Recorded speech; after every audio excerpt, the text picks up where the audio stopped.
Now, if you managed to catch my video that I posted earlier about JD Vance getting absolutely humiliated on CNN, then this is going to make a lot of sense. If you have not yet seen that video, you might want to check that video out before you watch this, because now we're going to review Ben Shapiro coping about JD Vance's interview.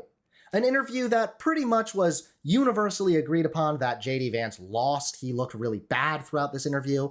He barely could comprehend simple questions or quotes, and it was just all around humiliating for him. However, Ben Shapiro is back with this video. JD Vance wrecks Dana Bash, an insane propagandist interview. Again, every time there's any kind of pushback, it is not in fact propaganda. Just because somebody you liked faced some challenges doesn't mean it's propaganda. All right, Benny boy, what are you going to say? So we have now entered week 2 of Catgate. This is the argument of whether Haitian immigrants are eating cats in Springfield, Ohio. Now, as I mentioned last week, there are very serious issues regarding Springfield, Ohio. Issues about the impact of mass migration, about giving temporary protected status to tens of thousands of people without vetting them. Those are real issues. It creates massive social services burdens. It creates problems of cultural integration. It creates problems of crime. It creates all sorts of issues. It didn't create a problem with crime. We actually did not see an increase in violent crime or property crime, but that's cute. Also, the issues with cultural integration, when he talks about this, you're only going to have more issues with cultural integration if you isolate people. When people are isolated, they're more likely to be bigoted towards anybody that looks different than them, obviously, because they've been isolated. That's why communities that are more diverse tend to also be more accepting. So Shapiro acting as if this cultural integration thing is a problem because these migrants are here. No, it would continue to be a problem if migrants or diversity was never introduced. It creates problems of crime. It creates all sorts of issues when you take a town of 60,000 people and just add on 20,000 migrants from Haiti because you want to staff up the local factories as though you couldn't find anybody anywhere else in America to do any of that. The town was literally dying. It had a decreasing workforce. And yes, the local economy was doing very, very poorly because the manufacturing sector had greatly slowed down. The Haitian immigrants showed up and benefited the local economy. Wages surged upon the Haitian immigrants' arrival. Now, that's kind of a problem. However, it seems to me a distraction to be talking about whether they're eating the dogs and eating the cats. Now, remember, that started off as kind of originally mentioned by JD Vance because some of his constituents had mentioned to him reports like that. And apparently JD Vance is such a fucking clown, he just blindly believes everything and anything his fucking constituents tell him. And then Donald Trump took that and ran with it during the debate and expanded it to not only eating the cats, but also the dogs and also apparently other household pets. And that, of course, became the living meme from the actual debate. There's a remix of the Trump eating the dogs, eating the cat song that absolutely slaps. My kids love it. I'm not even kidding. That's a real thing. However, it would be about time right now for the Trump campaign to focus in on, the fact that Kamala Harris is an awful candidate who believes terrible things and won't make clear any of her positions. It seems like it should be about that. The media have... How does that even logically follow? If she's a terrible candidate who believes terrible things, but she won't make clear any of her positions, how do you know that she believes terrible things? Oh no! Facts and logic, Shapiro, what happened? Is your feelings get in the way again? Seems like it should be about that. The media have one job and one job only, and that is to turn this campaign into a referendum on Catgate. That is what this is all about. It's foolish. It makes no sense. I will never get over the right wing coping about the media talking about the right wing lying about this shit and then acting as if it's the fault of the media. Why is the media talking about this? Because you dumb fucks keep bringing it up. Big Daddy Trump couldn't hold his fucking tongue and he literally just dropped some total BS on the debate stage and amplified a rumor that then led to bomb threats. I will never get over the right wing angry that the media is talking about the shit and the lies that they themselves started. The media have decided that this is a major issue that they're going to push over and over and over. They're doing it Again, largely as we're being gaslit in real time right here. I'm sorry to keep pausing it, but it's because we're being gaslit in real time. Trump decided it was a major issue, which is why he brought it up on the fucking debate stage, bro. The media just responds. The media reacts. they're doing it largely as a distraction. So, for example, J.D. Vance yesterday was with Dana Bash. And Dana Bash, for like 17 minutes, asked him about the eating the cats and the dogs thing. And Vance just wrecked her. I mean, he really did. There was one point during this interview where he calls her out for just sycophantically Mad cope. presenting answers to Kamala Harris during the only other interview that she's done during this entire campaign cycle. Here he was. Would you like to ask me questions and then let me answer them, or would you like to debate me on these topics? I noticed that when you had Kamala Harris and Tim Walz, you gave them multiple choice answers to the questions that you asked, and you allowed them to answer the questions. I'm happy to be here to talk about policy, but if you're going to interrupt me every single time that I open my mouth, then why am I like how this is apparently a wreck. I like how this is apparently J.D. Vance just destroying CNN, when actually what this was J.D. Vance getting super butthurt that Dana Bash continued to push him after he refused to answer the question or take any accountability whatsoever for spreading lies. Okay, so that happened to be a really, really good point. But she wasn't there to ask him questions. It wasn't a good point because, again, he said that almost as a whataboutism. He said that as a distraction. So this is actually the context in which he dropped this apparently good roast. About Have you it. been It is to my Springfield? responsibility to surface their concerns when the American media Have you been to ignores it. Springfield? Dana, I've been to Springfield probably 100 times in my life. How about I've taken my recently, children since to you've get heard ice this? cream at Young's Jersey Dairy. Have you heard recently since you've I been gotten in the these last calls? Have I been in the last 4 days? No, no, I'm I haven't talking been about in the last 4 days, but I've since talked you've to a lot gotten of these people calls in from the Springfield, Dana, constituents. and they're telling me this stuff is happening. Dana, would you like to ask me questions and then let me answer them, or would you like to debate me on these topics? I noticed that when you had Kamala Harris and Tim Walz, you gave And them. there's the actual context.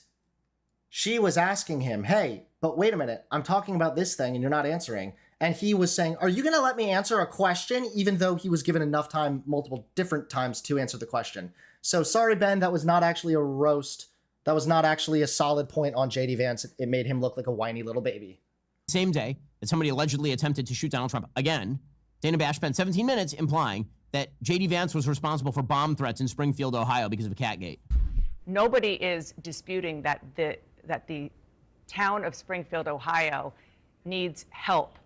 But you're not just a bystander, you're the senator from Ohio. So instead of saying things that are wrong and actually causing the hospitals, the schools, the government buildings to be evacuated because of bomb threats, because of the cats and dogs thing, why not actually be constructive in helping to better integrate them into the community? So again, why not be constructive? This is a result of this rhetoric, etc. You just accused me of inciting violence against the community when all that I've done is surface the complaints of my constituents, people who are suffering because of Kamala Harris's policy. You surfaced lies. Are we not allowed to talk about these problems because some psychopaths are threatening violence? J.D. Vance says that his constituents have been complaining about the eating the cats thing, right?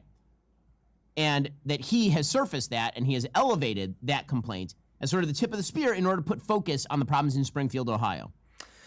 So again, that's a very, very, very stupid fucking strategy. If there are real problems in Springfield, Ohio, why not raise awareness about the real issues? Why start a national fucking rumor, or at the very least amplify a national fucking rumor, so that everybody starts talking about this lie and then they start talking about the real problems in Springfield, Ohio? What? That makes no fucking sense. The way that the media decided to interpret this is that J.D. Vance made up out of whole cloth the claims about people eating cats in Springfield, Ohio. It's because if your constituents just tell you something, you shouldn't just amplify it just off the bat. Why didn't J.D. Vance look at the police records? CNN showed the police records. They showed that over the last 11 months, there were only 2 911 calls related to animals being killed in the park, and when they were followed through with, they were found to be false. So why did J.D. Vance not first look at the information before spreading the fucking lie? That he made up a story in order to get attention. That's not what he's saying. They're lying about what J.D. Vance said, and it's pretty obvious from what he said that they're lying about what he said. They're not lying about what he said, nor are they. He literally is bolstering a lie and then trying to say, well, it's actually so that everybody will start talking about the real issues. Talking to my constituents, and I'm hearing terrible things about what's going on in Springfield, and Kamala Harris's open border policies have caused these problems. The American media totally ignored this stuff until Donald Trump and I started talking about cat memes. Again, like I'd said before, the American media ignored a lot of this stuff because there wasn't really much of a story. You had an influx of migrants that showed up in a dying town. You did have an increase in enrollment when it came to benefits and such. You also saw an increase in car accidents. So there were some negatives there, sure. However, the wages increased. This dying town has now started to make a comeback. The downtown is bustling again. People are actually really happy there. People are starting to get a lot more, or people are starting to become a lot more pleased with the overall local economy as well. So again, the notion that the mainstream media is ignoring the story until they brought up lies is bullshit, because there was not really much of a story. Until Donald Trump and I started talking about cat memes. If I have to... But it wasn't just a meme. It's not a meme. Again, this weaselly little piece of shit. Stories so that the American media actually pays attention to the suffering of the American people, then that's what I'm going to do, Dana, because you guys are completely See, is like nobody going to reference how he just said, if I have to create a story to get you people to pay attention, then I will? Kamala Harris coast. I say that we're creating a story, meaning we're creating the American media focusing on it. I didn't create 20,000 illegal migrants coming into Springfield thanks to How does that even logically make sense? I created the story because I mean that I'm creating the media focusing on it. The American media is focusing on the story, but the story is false. And the false story was amplified by you. Okay, so he's not saying that he made up the cat story. He's saying his constituents are telling him this thing. He's elevating their complaints, and then he's quote-unquote creating a story in the same way that the media create a story, meaning creates a narrative around a true story or a story that has been reported by his constituents. Here's Josh Shapiro, the person who is not picked for vice president of the United States by Kamala Harris because he happens to be a Jew, on State of the Union doing his damnedest. Did I just hear that correctly? Governor of Ohio, the mayor of that town in Ohio, has said this is all made up. These are all lies. There's no truth to it.